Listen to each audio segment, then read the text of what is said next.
Hi అండి, ఎలా ఉన్నారు? అందరూ బాగున్నారా? మేము కూడా చాలా చాలా బాగున్నాం అండి. మీరందరూ ఎలా ఉన్నారు? ఈరోజు అయితే సండే కదండి, మేమైతే ఇంకా ఏం స్పెషల్ చేయలేదన్నమాట. మా వారైతే ఈరోజు పలావ్ చేసి చికెన్ కర్రీ అయితే వండని చెప్పారు. అందుకని చెప్పి చికెన్ తీసడానికి అయితే వెళ్ళారు. హాయ్ ఫ్రెండ్స్, ఇవాళ ఇప్పుడు సండే కదా, అప్పుడు నాన్న కేక్ తెచ్చాను. అప్పుడు తిన్నాను, చాలా చాలా బాగుంది. అప్పుడు అమ్మమ్మకి మామూకి కేక్ ఇచ్చాను, తిన్నారు. బాయ్ అమ్మమ్మ అనుకుల్లి అజయ్ ఇన్నుంది అమ్మమ్మ అన్నుంది అది ఎన్నుంకా అమ్ముకుంటే అన్నింది ఇలా కూలిస్తే అమ్మమ్మ నేనుంది ఇలా చిలి అన్నం ఉంది. ఈ రోజైతే చిన్న స్పెషల్ ఉందండి, అందుకని చెప్పి మా వారైతే కేక్ తీసుకొచ్చారనమాట. పెద్ద స్పెషల్ ఏం కాదు, నాకైతే కాదు, మా వారైతే స్పెషల్గానే చూస్తారనమాట ఈ డేని. సో కేక్ తీసుకొస్తే మా పిల్లలు అయితే తిన్నారనమాట. సో అదే చెప్తున్నారండి, ఏంటి అనేది లాస్ట్లో వీడియోలో చెప్తాను. ఇంకా మా వారైతే ఈరోజు పలావ్ చేసి చికెన్ కర్రీ చేయమన్నారండి. పిల్లలకి స్నానాలు అవి చేపిద్దాం కదా అని చెప్పి పొయ్యి మీద అయితే నీళ్ళు పెట్టుకున్నాను అనమాట. ఇంకా పలావ్ చేయడానికి అయితే మా దగ్గర పెద్ద పెద్ద గిన్నెలు లేవన్నమాట. సో అమ్మ దగ్గర నుంచి ఇదైతే తీసుకొచ్చాయండి పలావ్ చేయడానికి. అంటే కింద అమ్మగారికి నాన్నగారికి అందరికీ ఆ ఫ్యామిలీకి మాకు మొత్తం అంతా కలిపి చేసేద్దాం కదా అని చెప్పి పెద్దదైతే తీసుకొచ్చాను. ఇంక ఇప్పుడైతే పొయ్యి మీద అయితే నీళ్ళు పెట్టుకునండి. వాషింగ్ మిషన్లో అయితే బట్టలు వేసాను అనమాట. చాలా బట్టలు ఉన్నాయి, ఆదివారం అన్నమాట, కానీ చాలా వర్క్ అయితే ఉందన్నమాట. అంటే ఇంట్లో పని ఎక్కువగా ఉంది. బట్టలు అయితే రేపు ఆదివారమే కదా, 2 రోజులు ఆదివారం వస్తుంది కదా అని చెప్పి అలా బట్టలు వదిలేసా. చేతితో ఉతకాల్సిన బట్టలు కూడా ఉన్నాయన్నమాట. అందుకని చెప్పేసి ఇప్పుడైతే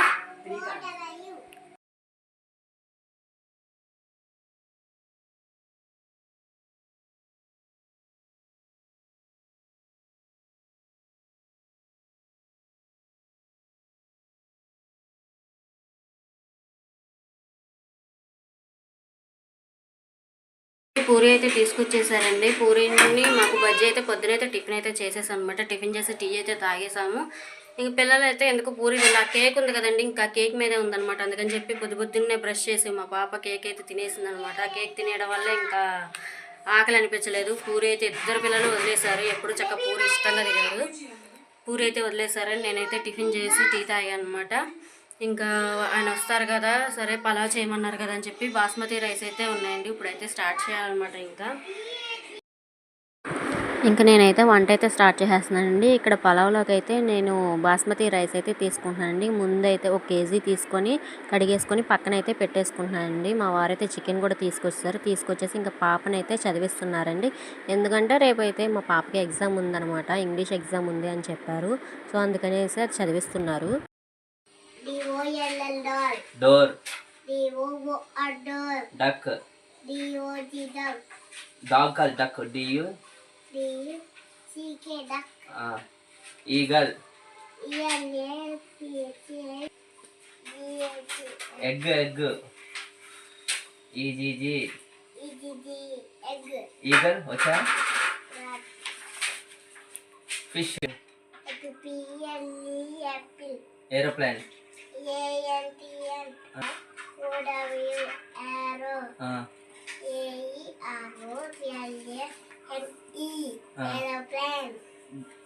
బ్యాగ్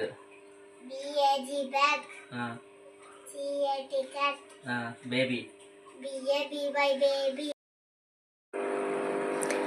మా పాప మా వారు చదివిస్తే కనుక మా పాపని చాలా బాగా చదివిద్దండి.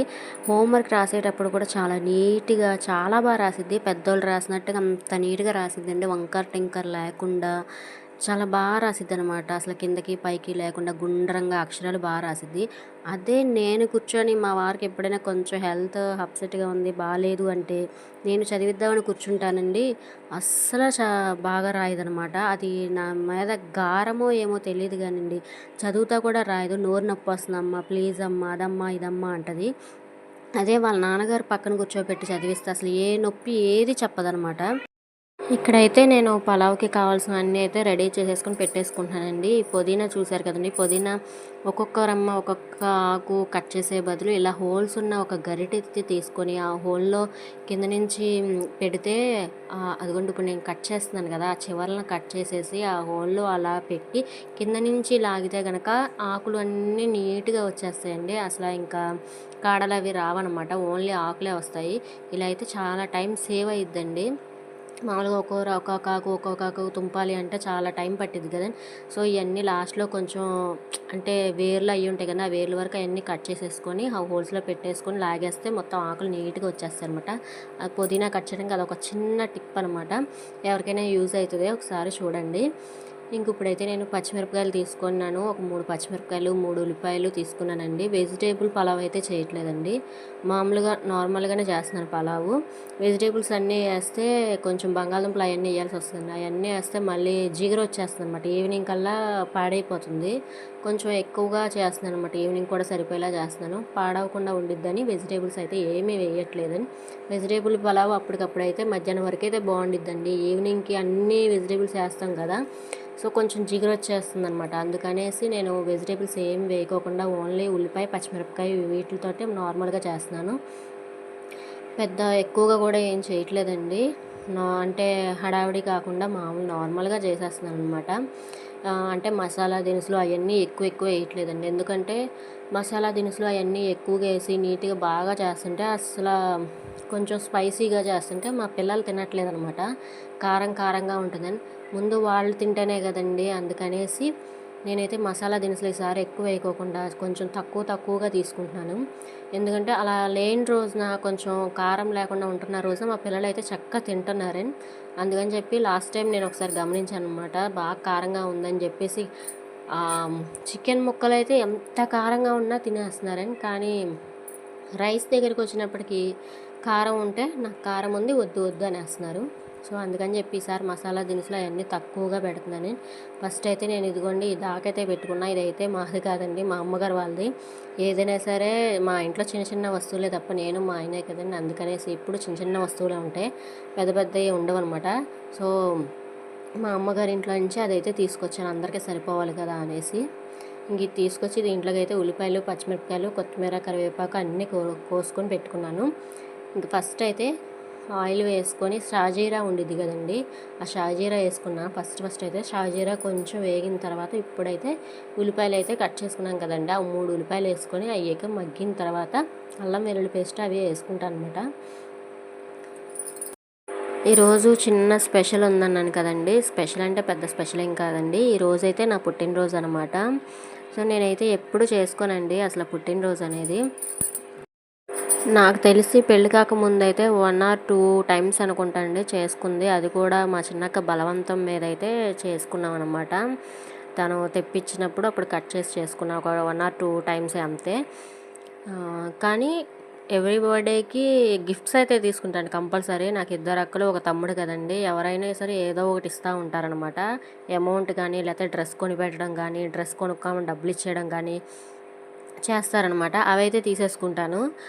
కానీ పుట్టినరోజు కేక్ కటింగ్ అలాంటిదైతే చేయననమాట. ఒకవేళ అమౌంట్ నిజంగా నాకు డ్రెస్ కొనుక్కోవాలి అనిపిస్తే అప్పుడు డ్రెస్ కొనుక్కునేదాన్ని. లేదంటే పాకెట్ మనీ కింద పక్కన అవసరమైనప్పుడు మాత్రం వాడుకొని పక్కన పెట్టుకునేదాన్ని. ఎక్కువ శాతం డ్రెస్ కూడా తీసుకునేదాన్ని కదండి. ఏదైనా అవసరం అవుతుంది కదా అని చెప్పి మనీ పక్కన పెట్టేదనమాట.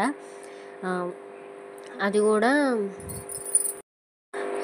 కేక్ కట్ చేసింది నేను జాబ్ చేస్తున్నప్పుడు మాత్రమే అండి. స్కూల్లో కానీ, కాలేజీల్లో కానీ చదువుతున్నప్పుడైతే అసలు ఎప్పుడు చేసుకోలేదు నేను. మామూలుగా జాబ్ చేస్తున్నప్పుడే మా చిన్నక్క అనుకుంటాండి ఒక 2 టైమ్స్ అయితే కట్ చేసామనమాట. అంతే ఇంకా. మళ్ళీ మ్యారేజ్ అయిన తర్వాత మళ్ళీ ఇప్పుడే ఇంకా మ్యారేజ్ అయిన తర్వాత ఇంకా ఎవ్రీ ఇయర్ కట్ చేయడమే ఇంకా. నేను వద్దు అన్నా సరే వినిపించుకోకుండా తెచ్చేస్తారు నాకు తెలియకుండా. సరే ఆయన ఆనందం ఆయనది కదా అని చెప్పేసి నేను ఆయన్ని ఎంత బాగా చూసుకుంటానో తెలీదు గానండి. ఆయన మాత్రం నన్ను చాలా బాగా చూసుకుంటారు. అసలు ఈ 5 సంవత్సరాలు కూడా ఎంత హ్యాపీగా ఉన్నానంటే, నా పెళ్ళికి ముందు నా పుట్టింట్లో నేను ఎంత ఫ్రీగా అంటే తల్లిదండ్రుల దగ్గర చాలా ఫ్రీగా ఉంటాం కదండి మనం. చాలా అల్లరిగా చిన్నపిల్లలాగా చాలా ఇదిగా ఫ్రీగా ఉంటాం అనమాట. సో, అంతే ఫ్రీగా నా తల్లిదండ్రుల తర్వాత మా ఆయన నన్ను అంతే బాగా చూసుకుంటున్నారు. ఈ 5 సంవత్సరాల తర్వాత కూడా నేను అదే మాట చెప్తున్నాను. నన్నైతే ఆయన నేను ఏ పని చేస్తా అన్నా కూడా వెనకాలండి సపోర్ట్ చేస్తారనమాట. అంటే నేను ఏదైనా చిన్న పని స్టార్ట్ చేద్దాం అనుకుంటున్నాను, ఇది చేద్దాం అనుకుంటున్నాను, యూట్యూబ్ చేద్దాం అనుకుంటున్నాను, వాలంటీర్గా చేద్దాం, ఏదైనానండి, అది చిన్నదైనా పెద్దదైనా నువ్వు చేయలేవు వద్దు అన్న మాట అయితే ఎప్పుడూ లేదనమాట. సరే నువ్వు చెయ్యి, నీకు అవ్వకపోతే చెప్పు, ఏదైనా హెల్ప్ కావాలంటే నేను చేస్తాను అనేసి అంటారనమాట. అసలు చెయ్యను అని మాత్రం వద్దు చెయ్యొద్దు అని ఎప్పుడు అనరండి. ప్రతి చిన్న విషయం కూడా నాతో షేర్ చేసుకుంటారనమాట. ఆయనకి ఏం జరిగినా సరే, ఏదైనా బయటదైనా ఏదైనా సరే, ప్రతి చిన్న విషయం దాపరికం లేకుండా ప్రతి విషయం నాతో షేర్ చేసుకుంటారనమాట. పిన్ టు పిన్ చెప్తారండి. అస్సలు దాపరికాలు అయితే ఉండవన్నమాట మా ఆయనకి నాకు. సో చాలా హ్యాపీ అనమాట. నా బర్త్డేకి ఆయన గిఫ్ట్ ఇచ్చినా ఇవ్వకపోయినా, సో దేవుడైతే నాకు ఇచ్చింది పెద్ద గిఫ్ట్ ఆయన. ఇక్కడ గిఫ్ట్ విషయానికి వస్తే అందరూ బర్త్డేకి నార్మల్గా ఎవరైనా బర్త్డేస్కి ఇంట్లో మదర్ కానీ సిస్టర్ కానీ అంటే గిఫ్ట్స్ ఇస్తూ ఉంటారు కదా. ఆ గిఫ్ట్ ఏమిస్తావురా అన్నయ్య అని చెప్పి, తమ్ముడు అని చెప్పేసి ఎదురు చూస్తూ ఉంటారు. కానీ నేను నా బర్త్డే వస్తే గిఫ్ట్ చూడనండి. అసలు బర్త్డే రోజు కాదు, ఇయర్ స్టార్టింగ్ అవుతుంది అంటే 24 ఇప్పుడు కంప్లీట్ అయ్యి 25 వస్తుంది కదండి. నేను ఫస్ట్ చేసే పని ఏంటంటే క్యాలెండర్లో నా బర్త్డే ఏ డే వచ్చింది అని చూసుకుంటానండి. ఇప్పుడు 22వ తారీఖున నా పుట్టినరోజు అయితే అది ఏ వారం అనేది చూసుకుంటా. ఇప్పుడు ఆదివారం వచ్చింది కదండి, నెక్స్ట్ ఇయర్ ఏ వారం వచ్చిందని చూస్తా. ఎందుకు అంటే మా ఇంట్లో నాకు 2 అక్కలు, 1 తమ్ముడు, నేను అండి. కానీ ఎవ్రీ ఇయర్ మా పెద్దక్కది, మా తమ్ముడిది, నాది ఎప్పుడు కూడా ముగ్గురిది ఒకే రోజు వస్తుందండి. నాది ఆదివారం వస్తే మా తమ్ముడిది కూడా ఆదివారం వస్తుంది, మా పెద్దక్కది కూడా ఆదివారం వస్తుందండి. ఫస్ట్ వచ్చేది ఇయర్ స్టార్టింగ్లో వచ్చేది మా తమ్ముడిది వస్తుంది. ఫస్ట్ మా తమ్ముడి తర్వాత మా పెద్దక్కది వస్తుంది, మా పెద్దక్క తర్వాత లాస్ట్లో నాది వస్తుంది అనమాట. మా పెద్దకి నాకు మధ్యలో మా చిన్నక్కది కూడా వస్తుందని, కానీ మా చిన్నక్కది ఒక్కటే కలవదనమాట. మా తమ్ముడిది, మా పెద్దక్కది, నాది ముగ్గురిది గురువారం వస్తే ముగ్గురిది గురువారం వస్తుంది, శుక్రవారం వస్తే మొత్తం ముగ్గురికి శుక్రవారం వస్తుందండి. అలా ఇది ఎప్పటి నుంచి అంటే దగ్గర 1970 నుంచి 1980 నుంచో కానీ క్యాలెండర్ల నుంచి చూసుకుంటూ వచ్చానమాట. అంటే నేను అప్పుడు పుట్టానని కాదండి. అంటే మా నానమ్మ గారు 1970 నుంచి ఎప్పటి నుంచో క్యాలెండర్లు అయితే పూర్వం మనుషులు కదండి, అవన్నీ అయితే జాగ్రత్త చేస్తారనమాట. ఎవ్రీ సంవత్సరంది కూడా ఒక క్యాలెండర్ తీసి జాగ్రత్తగా పక్కన పెట్టేవారు. ఇప్పుడు మా అమ్మగారిది వెడ్డింగ్ కార్డు కూడా మా నాన్నమ్మ గారు అయితే జాగ్రత్త చేశారనమాట. అలాగా క్యాలెండర్లు కూడా ప్రతి సంవత్సరం క్యాలెండర్లు కూడా అలాగే జాగ్రత్త చేసేదండి. అప్పుడు ఎందుకో నేను కొన్నాళ్ళు అయితే మా నాన్నమ్మ గారి ఇంట్లో ఉండి అక్కడ ఆ ఊర్లో చదువుకున్నాము. అప్పుడు పాతవన్నీ తీసి సదురుతూ ఉన్నప్పుడు నేను క్యాలెండర్ చూసి, ఎప్పుడు క్యాలెండర్లు అంటే ఇలా అన్ని సంవత్సరాలు ఉంటాయి, దగ్గర ఒక 30-40 సంవత్సరాల నుంచి ఉంటాయి అని చెప్తే సరే అని చెప్పి తీసుకొని చూశాను. ప్రతి సంవత్సరంది కూడా నేనైతే పర్టికులర్గా చూశానండి. మా తమ్ముడిది, మా పెద్దక్కది, నాది, మా ముగ్గురిది స్టిల్ ఇప్పటి వరకు కూడా మ్యాచ్ అవుతానే వచ్చిందండి. ఈ 2024లో కూడా మా తమ్ముడిది ఫస్ట్ ఆదివారం వచ్చింది, మా పెద్దక్కది కూడా ఆదివారం వచ్చిందండి. ఇప్పుడు నాది కూడా ఆదివారమే. మా చిన్నక్కది ఒక్కరిదే కలవదండి. మా చిన్నక్కది మా అత్తయ్య వాళ్ళ అబ్బాయితో కలుస్తుందండి. అంటే మా చిన్నక్కది మేము అందరికీ చూస్తామండి. ఇప్పుడు పెళ్ళైన తర్వాత నా పిల్లలది, నా పెళ్ళి కాకముందు మా అక్కల పిల్లలది, అందరిది అలా చూసుకుంటూ వచ్చేవాళ్ళం అనమాట. ఏ రోజు వచ్చిందో అదొక ఆనందం అనమాట. ఏ రోజు వచ్చిందని చూసుకునేటప్పుడు మా చిన్నక్కదైతే మా అత్తయ్య వాళ్ళ అబ్బాయితో కలిసిందనమాట. వాళ్ళిద్దరిది ప్రతి ఇయర్ మళ్ళీ కలిసిద్ది. సో అలా వాళ్ళిద్దరిది కలిసిద్ది. ఇప్పుడు ప్రతి సంవత్సరం మా ముగ్గురిది కలిసిద్ది. ఇలా బర్త్డే వచ్చినప్పుడైనా లేదంటే ఇయర్ స్టార్టింగ్ అయినా సరే ఇదే చూస్తానమాట. నేనైతే నెక్స్ట్ ఇయర్ ఏమొస్తుందని చెప్పి చూసుకుంటా. ప్రతి ఇయర్ కలిసిద్దని. చాలా గమ్మత్తుగా ఉండేదండి. అస్సలు ఫస్ట్లో మా నాన్నమ్మ కూడా నమ్మేది కాదనమాట. ప్రతి సంవత్సరం ఇలా ఒకే రోజు వస్తుంది అంటే ఎవ్వరూ నమ్మేవాళ్ళు కాదనమాట. సరే క్యాలెండర్లు అన్నీ ఉన్నాయి కాబట్టి ప్రూవ్ చేసి ఇలా చూపిస్తూ ఉంటే తర్వాత అప్పుడు అందరూ నమ్మారండి. అసలు ఫస్ట్ అయితే ఎవ్వరూ నమ్మలేదు. అందరిది ఒకే రోజు ఎలా వస్తుంది, ఒకేసారి ఒకే రోజు ప్రతి సంవత్సరం ఎలా వస్తుంది, ఒక్క సంవత్సరం కాకపోయినా ఒక్క సంవత్సరం అయినా మారిద్ది కదా అని చెప్పన్నారు. అది ఎలా అయింది అనేది తెలియదు కానీ ప్రతి సంవత్సరం కూడా మాది మ్యాచ్ అవుతానే వచ్చింది ఇప్పుడు వరకు కూడా. ఇంకా వంట విషయానికి వస్తే అయితే ఇంకా టాపిక్ అయితే ఎటు నుంచి ఎటో వెళ్ళింది. వంట అయితే ఆల్రెడీ రైస్ అది పెట్టేశాను కదండి, పక్కన పెట్టేసుకున్నా. ఇంకా పక్క పోయి ఖాళీగా ఉంది కదా అని చెప్పి కర్రీ కూడా వేసేస్తున్నాను. వంట అయితే చాలా సింపుల్గా చేసేస్తున్నానండి. ఇప్పుడు పక్క పొయ్యి మీద అయితే నేను కూర వేసుకున్నాను అనమాట. అల్లం వెల్లుల్లి పేస్ట్ అన్నీ వేసుకొని ఉల్లిపాయలు అవి ఫ్రై చేసుకున్నాను కదండి. ఇప్పుడు ఒక పేస్ట్ వేసాం కదండి, ఆ పేస్ట్ అయితే ఇది వేసుకుంటే చాలా టేస్ట్ ఉండిద్దండి కూర. ఇది వచ్చేసి దీంట్లో నేను యాలక్కాయలు ఉంటాయి కదండి, యాలక్కాయలు, మిరియాలు అండ్ ఎండుమిర్చి, ధనియాలు, ఇంకా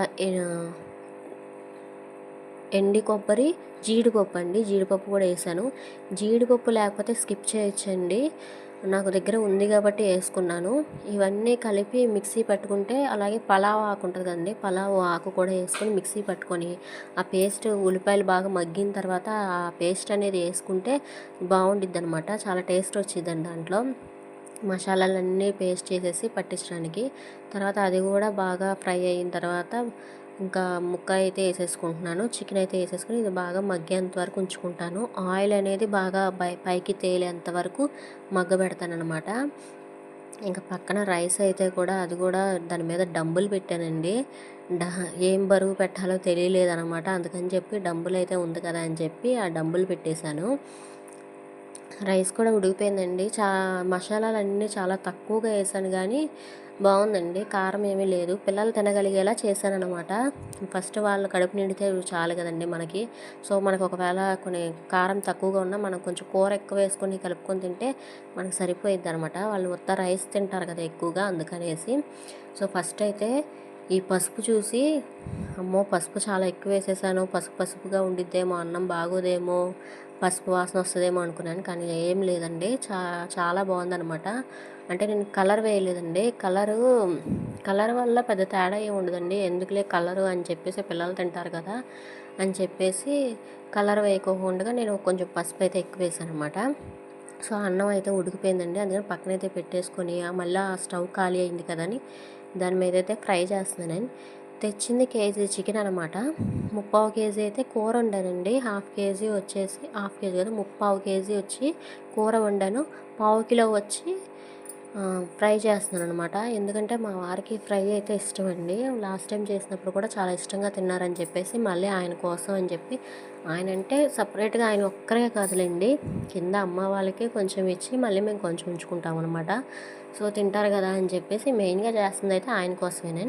సో లాస్ట్ టైం ఇష్టంగా తిన్నారు కదా అని చెప్పి మళ్ళీ అయితే చేస్తున్నాను అనమాట. లెగ్ పీస్ అయితే ఒక్కటే వేసారండి, లెగ్ పీస్లో ఏమన్నా వేయలేదంట. సో 2 పిల్లలు ఉన్నారండి, కొన్ని 2 అయినా వేయండి అంటే 2 కూడా వేయలేదంటే, రాదంటే రాదు కేజీ చికెన్కి అని చెప్పి అన్నారు. సరే అని చెప్పేసి ఒకటే పీస్ వేసారండి, లెగ్ పీస్. ఇటు పక్క అయితే చికెన్ ఫ్రై చేసేస్తున్నాను, ఇటు పక్క అయితే చికెన్ కర్రీ పెట్టానండి. నేను కర్రీస్ వండుతున్నాను కదా అని చెప్పేసి మా వారు అయితే పాప చదివించడం కూడా అయిపోయిందండి. అయిపోయిన తర్వాత ఇంకా నేను వంట చేసుకుంటున్నాను కదా అని చెప్పి మా వారు పెరుగు చట్నీ అయితే చేస్తున్నారండి. కొంతమంది పెరుగు చట్నీ అంటారు, కొంతమంది ఉల్లి చట్నీ అంటారండి. మేమైతే 2 రకాలుగా కూడా అంటాము. ఉల్లి చట్నీ అంటాము, పెరుగు చట్నీ అంటామండి. పెరుగు చారు కొంతమంది అలా కూడా అంటారు, ఒక్కొక్కరు ఒక్కొక్క రకంగా అంటారు. మేమైతే పెరుగు చట్నీ అంటాము, లేదంటే ఉల్లి చట్నీ అంటామని. సో దాంట్లోకి కావాల్సిన ఉల్లిపాయలు, కొత్తిమీర, కరివేపాకు అవన్నీ కట్ చేసేసి ఆయన రెడీ చేసేస్తున్నారు. ఇంకా కూర అది అయితే ఇదిగోండి, నూనె పైకి తేలేంత వరకు ఉంచి దాంట్లో అయితే ఇప్పుడు కరివేపాకు, కొత్తిమీర అయితే యాడ్ చేస్తున్నానండి. ఇప్పుడు ఈ టైంలో కొంచెం కరివేపాకు అది వేసుకుంటే స్మెల్ బాగా వచ్చిద్దండి. కొంతమందికి కరివేపాకు స్మెల్ పడదంటారండి, నేను విన్నాను. కానీ ఒకవేళ కరివేపాకు ఇష్టం లేని వాళ్ళు స్కిప్ చేయొచ్చండి, కానీ కరివేపాకు వేసుకుంటే మాత్రం చాలా టేస్ట్ వచ్చిద్ది అనమాట. ఇంకా తర్వాత అయితే నేను కొంచెం కారం వేసుకుంటున్నాను. కారం అది కలిపి పెట్టుకున్నాను కదండి చికెను, దీంట్లో కొంచెం కారం తక్కువైందనమాట. అందుకని కొంచెం కారం, ఉప్పు అయితే వేసుకొని యాడ్ చేసుకొని మళ్ళీ కొంచెం మగ్గ పెట్టుకుంటున్నాను. కూర ఎప్పుడు వండినా కూడా నాది స్టైల్ అయితే మారిపోయిద్దండి. ఎప్పుడు వేరే వేరే స్టైల్స్ అనమాట. అంటే కూర వండుదాం అనేటప్పుడు ముందు అయితే నేను యూట్యూబ్ చూస్తానండి. యూట్యూబ్ తల్లిని చూస్తాననమాట. చికెన్ కర్రీ అని చెప్పి కొట్టి ఒక్కొక్కరు ఒక్కో రకంగా చేస్తారు కదండి. అందరూ ఒకే రకంగా వేరే వేరే స్టైల్స్లో చేస్తారు. సో చేసేటప్పుడల్లా నేను ముందైతే ఏదో ఒక వీడియో చూస్తాను అనమాట. అది నచ్చింది అంటే ఇంకా దాని ప్రకారం చేసుకుంటూ వెళ్తాను. ఒకవేళ వాళ్ళు చేసింది నాకు నచ్చలేదంటే ఇంక నా స్టైల్ నేను చేసుకుంటూ వెళ్తాను అనమాట. ఈ ఫ్రై అయితే వాళ్ళు చెప్పినట్టుగా చేశానమాట. కొంచెం మసాలాలు అవన్నీ వేసుకొని చెయ్యాలి అనేసి అంటే అలా చేశాను. ఫ్రై అయితే చాలా బాగా వచ్చిందండి. ఇది వేరే యూట్యూబ్లో వాళ్ళు చేస్తే సేమ్ అలాగే చూసి చేశానఅనమాట. చాలా బాగా టేస్ట్ అయితే చాలా బాగుందండి. కొంచెం కారం అయితే ఎక్కువగానే వేసానండి. దీంట్లో బాగా రెడ్డిష్గా కనబడుతుంది కదా. కారం ఎక్కువ వేసాను కానీ చాలా అంటే చాలా బాగా కుదిరిందండి ఫ్రై అయితే. కూర అయితే కొంచెం తీపి వచ్చినట్టుగా అనిపించిందండి నాకైతే. మా వారిని అడిగితే లేదు బాగుంది అని చెప్పారు. నేను ఏది చేసినా మా వారు బాగుందని అంటారని, బాగోదని ఎప్పుడూ అంటారు. ఎందుకంటే నేను ఫీల్ అవుతానో ఏమో తెలియదు కానీ ఏది చేసినా కూడా బాగుందని అంటారు. ఎప్పుడైనా కొంచెం ఉప్పు ఎక్కువైంది, కొంచెం ఉప్పు తక్కువైంది అది చెప్తారు తప్ప బాగాలేదని అయితే ఎప్పుడు చెప్పరు. నాకైతే కొంచెం కూర అయితే తీపి వచ్చింది అనిపించింది. ఫ్రై అయితే మాత్రం చాలా టేస్టీగా ఉందండి. చాలా బాగుంది. మా ఇద్దరు పిల్లలు అయితే అంత కారంగా ఉన్నా కూడా రొప్పుకుంటా అయినా సరే తినేసారని బాగుందని చెప్పి. ఇంకా కూర కూడా రెడీ అయిపోయిందండి. రైస్ కూడా అన్నీ సింపుల్గా నార్మల్గానే చేసేసాను. కూరలో అయితే లాస్ట్లో అల్లం వెల్లుల్లి పేస్ట్ ఉంది కదండి, దాంట్లో కొంచెం వాటర్ పోసేసి కలిపేసి అయితే వేసేసాను అనమాట. ఇంకా ఫ్రై కూడా అయిపోయిందండి. రైసు, కర్రీ, ఫ్రై 3 కూడా చాలా సింపుల్గా అయితే చాలా ఫాస్ట్గా అయితే అయిపోయిందండి వంట. ఇంకా మా తమ్ముడు వాళ్ళకి కింద అమ్మ వాళ్ళకి అయితే ఇచ్చేయాలి. ఇంక నేనైతే సపరేట్ చేసేసాను అనమాట. ఇదిగోండి ఈ గిన్నెలోకి అయితే మా అమ్మగారు వాళ్ళకైతే ఫ్రై ఒక లెగ్ పీస్ ఉంది కదండి, ఒక్క లెగ్ పీసు మళ్ళీ మా ఇద్దరు పిల్లలు కొట్టుకుంటారని చెప్పి మా తమ్ముడికి అయితే వేసేసాను అనమాట. ఇదిగోండి చికెన్ ఫ్రై, కర్రీ, ఉల్లి చట్నీ, పలావు మా అమ్మ వాళ్ళకైతే కిందకి పంపిస్తున్నాను అనమాట. కర్రీస్ అయితే అన్నీ సూపర్గా కుదిరినాయండి. చాలా అంటే చాలా బాగున్నాయి అనమాట. వీడియో నచ్చితే కనుక ప్లీజ్ లైక్ చేయండి.